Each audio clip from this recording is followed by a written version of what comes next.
Om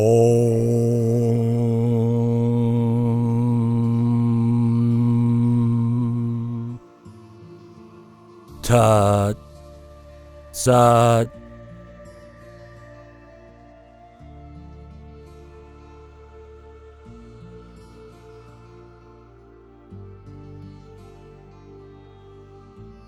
Delivery of the message of Krishna to the Gopis, Part 1.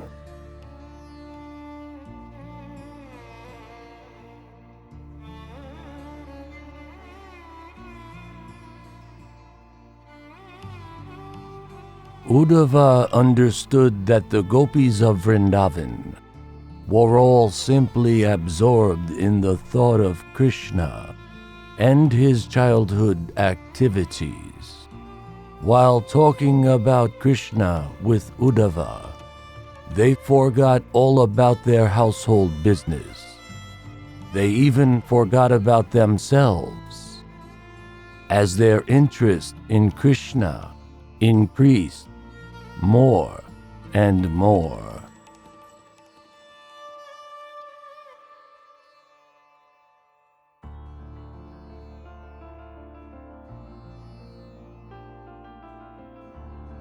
One of the Gopis, namely Srimati Radharani, was so much absorbed in thoughts of Krishna, by dint of her personal touch with him, that she actually began to talk with a bumblebee which was flying there and trying to touch her lotus feet.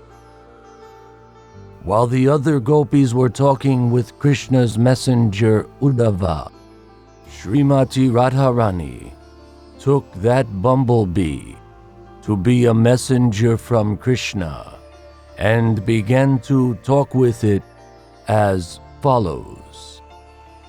Bumblebee, you are accustomed to drinking honey from flower to flower, and therefore you have preferred to be a messenger of Krishna, who is of the same nature as you.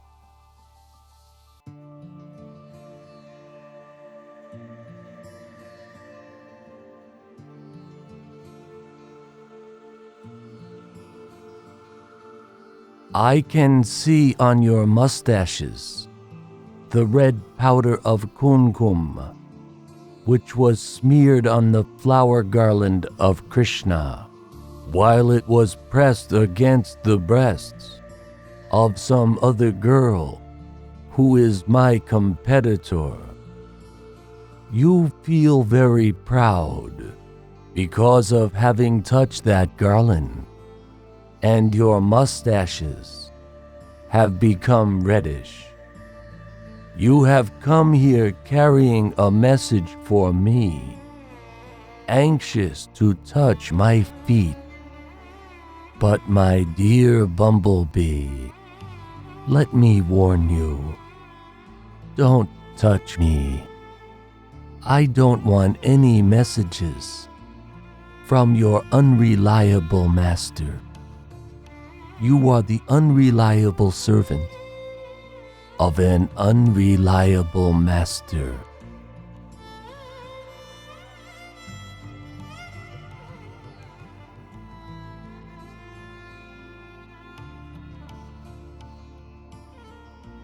It may be that Srimati Radharani purposely addressed the bumblebee sarcastically in order to indirectly criticize the messenger Uddhava. Like the other gopis, Srimati Radharani saw that Uddhava's bodily features resembled Krishna's, but she also saw Uddhava as being equal to Krishna. Indirectly, therefore, she indicated that Uddhava was as unreliable as Krishna himself. Srimati Radharani wanted to give specific reasons why she was dissatisfied with Krishna and his messenger.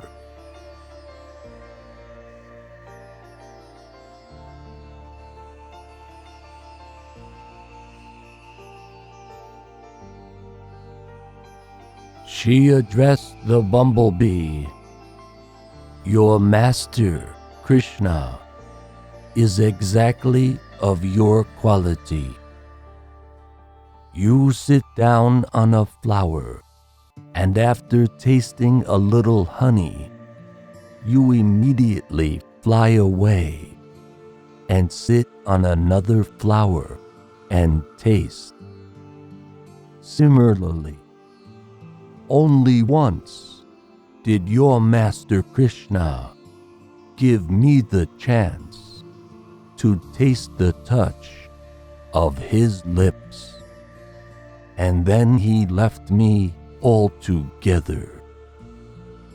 I know also that the goddess of fortune, Lakshmi, who is always in the midst of the lotus flower, is constantly engaged in Krishna's service.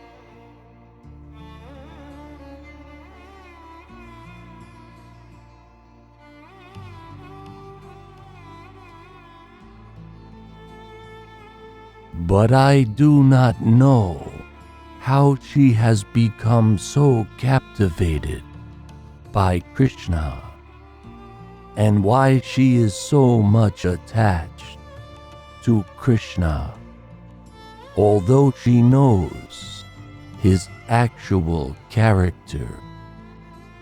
Maybe she is so much captivated by Krishna's sweet words that she cannot understand his real character. As far as we are concerned, we are more intelligent than the goddess of fortune. We are not going to be cheated anymore by Krishna or his messengers.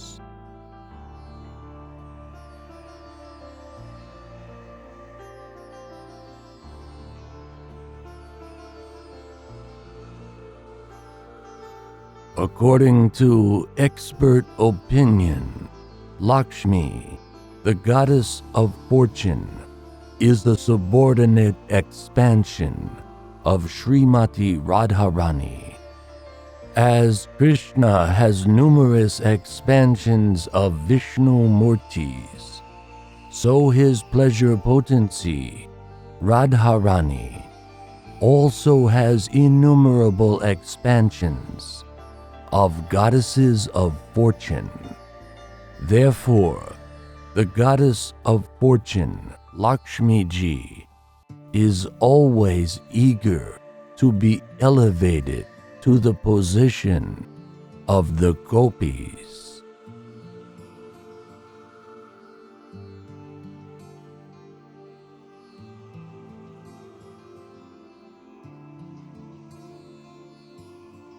Srimati Radharani continued, "You foolish bumblebee, you are trying to satisfy me and get a reward by singing the glories of Krishna. But it is a useless attempt. We Gopis are bereft of all our possessions. We are away from our homes and families. We know very well about Krishna. We know even more than you. So whatever you make up about him will be old stories to us. Krishna is now in the city and is better known as the friend of Arjuna. He now has many new girlfriends who are no doubt very happy in his association.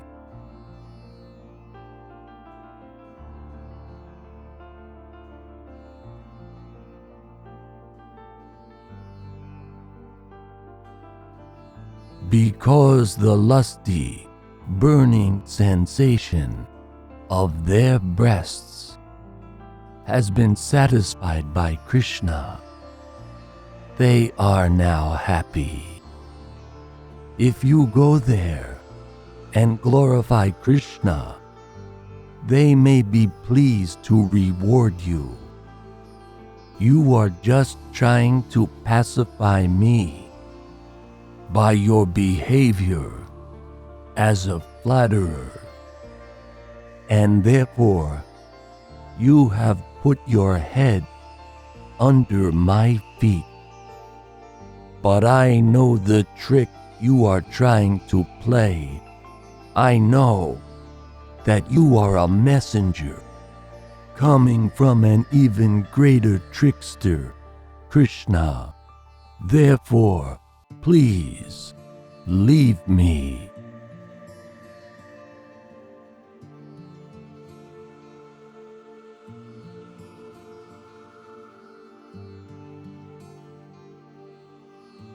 I can understand that you are expert in reuniting two opposing parties, but at the same time, you must know that I cannot place my reliance upon you, nor upon your master, Krishna. We left our husbands, children, and relatives only for Krishna, yet he did not feel any obligation in exchange. At last, he left us forlorn. Do you think we can place our faith in him again?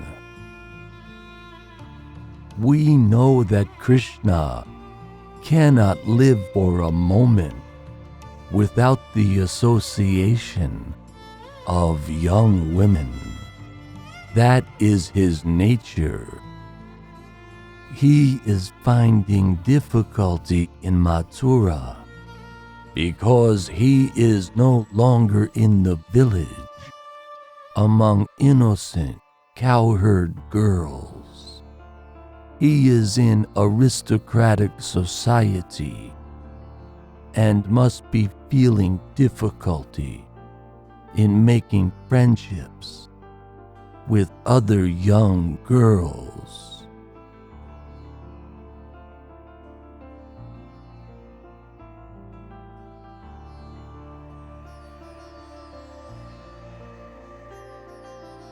Perhaps you have come here to canvass again, or to take us there.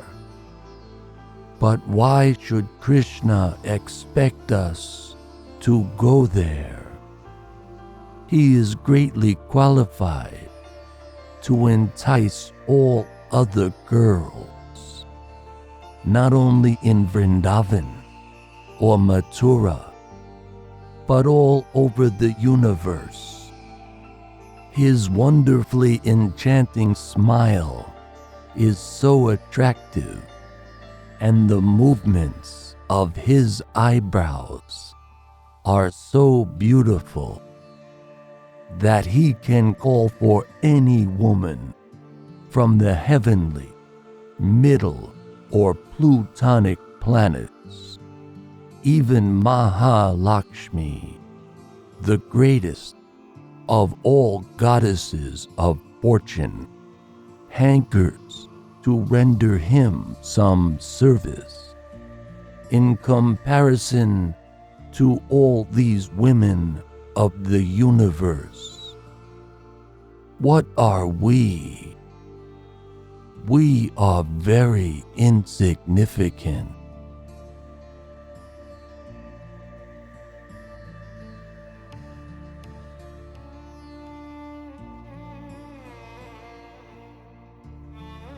Krishna advertises himself as magnanimous, and he is praised by great saints. His qualifications would be perfectly utilized if he would only show us some mercy. For we are so much downtrodden and neglected by him. You poor messenger, you are only a less intelligent servant. You do not know much about Krishna, how ungrateful and hard-hearted he has been, not only in this life, but in his previous lives also. We have all heard this from our grandmother, Purnamasi.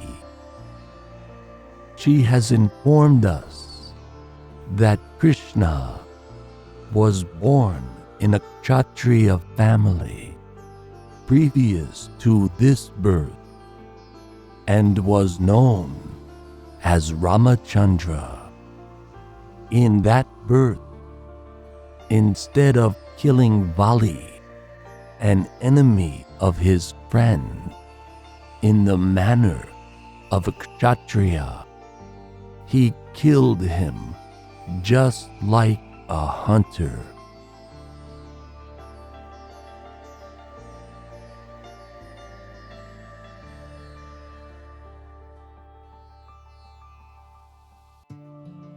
A hunter takes a secure hiding place and then kills an animal without facing it.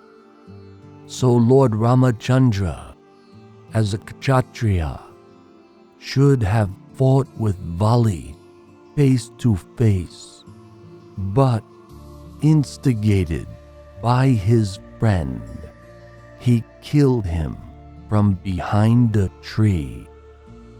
Thus he deviated from the religious principles of a Kshatriya.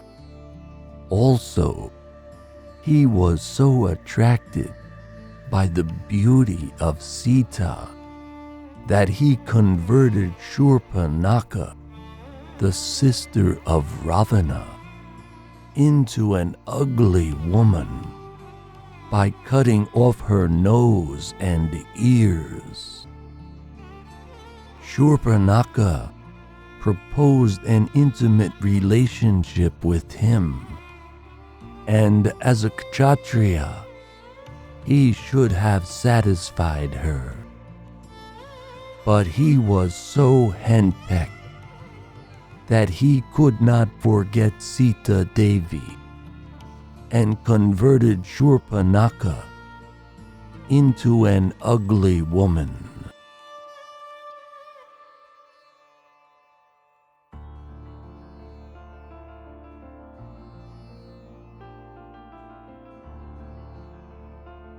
We know all about Krishna and how ungrateful he is. But here is the difficulty. In spite of his being so cruel and hard-hearted, it is very difficult for us to give up talking about him. And it is not only we who are unable to give up this talk, but great sages and saintly persons also engage in talking about him. We Gopis of Vrindavan do not want to make any more friendships with this blackish boy. But we do not know how we shall be able to give up remembering and talking about his activities.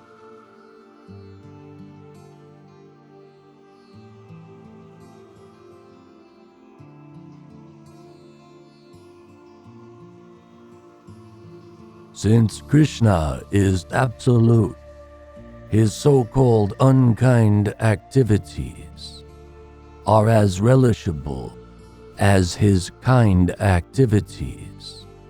Therefore, saintly persons and great devotees, like the Gopis, cannot give up Krishna in any circumstances. Lord Chaitanya therefore prayed, "Krishna, you are free and independent in all respects. You can either embrace me or crush me under your feet, whatever you like. You may make me broken-hearted by not letting me see you throughout my whole life, but you are my only object of love."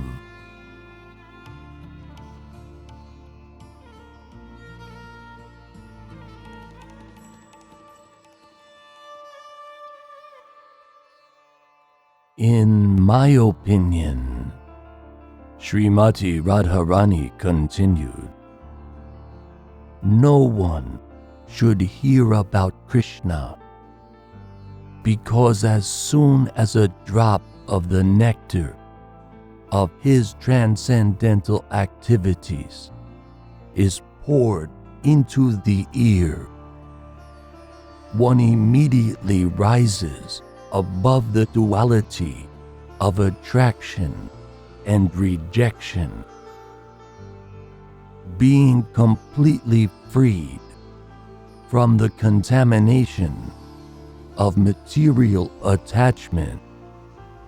One gives up attachment for this material world, including family, home, wife, children, and everything else materially dear to every person.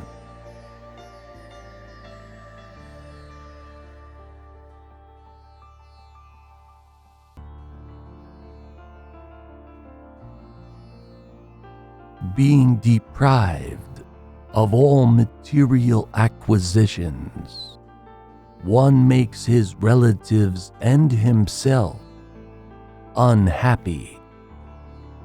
Then he wanders in search of Krishna, either as a human being or in other species of life, even as a bird, and voluntarily accepts the profession of a mendicant.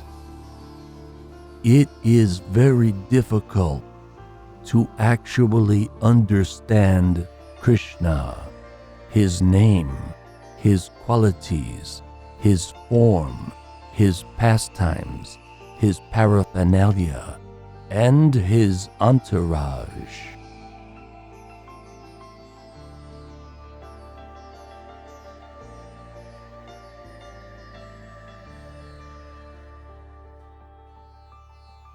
Srimati Radharani continued to speak to the black messenger of Krishna.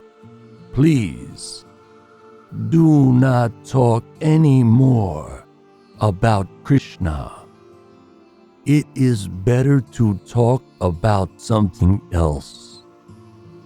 We are already doomed, like the black-spotted she-deer in the forest, who are enchanted by the sweet musical vibration of the hunter.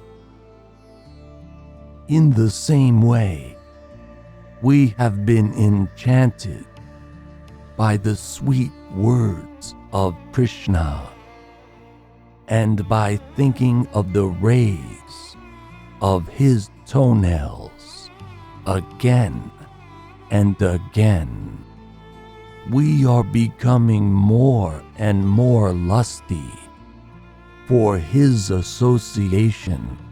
Therefore, I request you not to talk of Krishna anymore.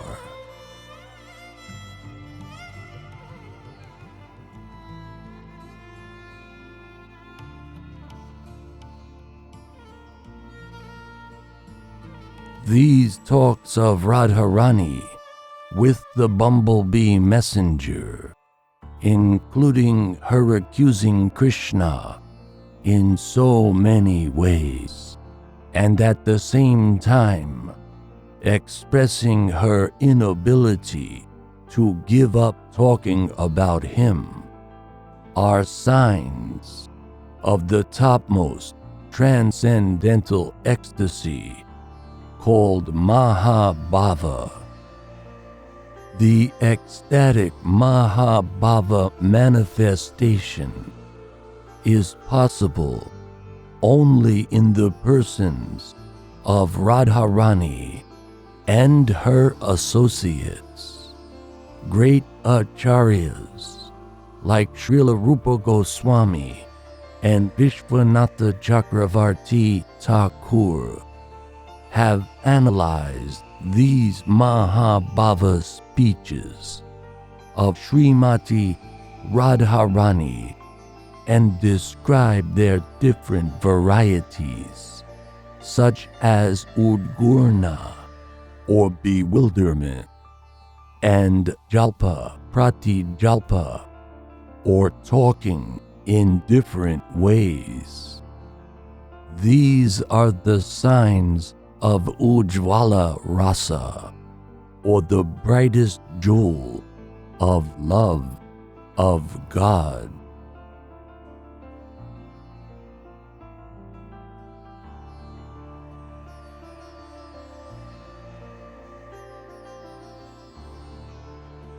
While Radharani was talking with the bee, and the bee was flying hither and thither, it all of a sudden disappeared from her sight. She was in full mourning due to separation from Krishna, and felt ecstasy by talking with the bee. But as soon as the bee disappeared, she became almost mad, thinking that the messenger bee might have returned to Krishna to inform him all about her talking against him. Krishna must be very sorry to hear it, she thought. In this way, she was overwhelmed by another type of ecstasy.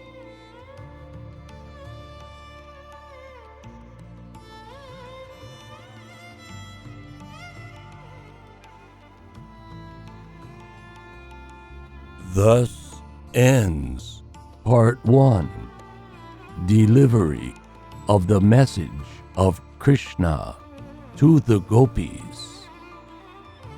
Shri Radhastami Maha Mahosav ki jai. To be continued.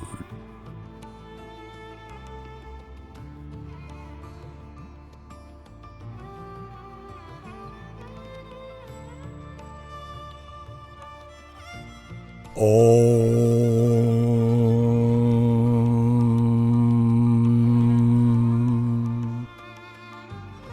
Tat Sat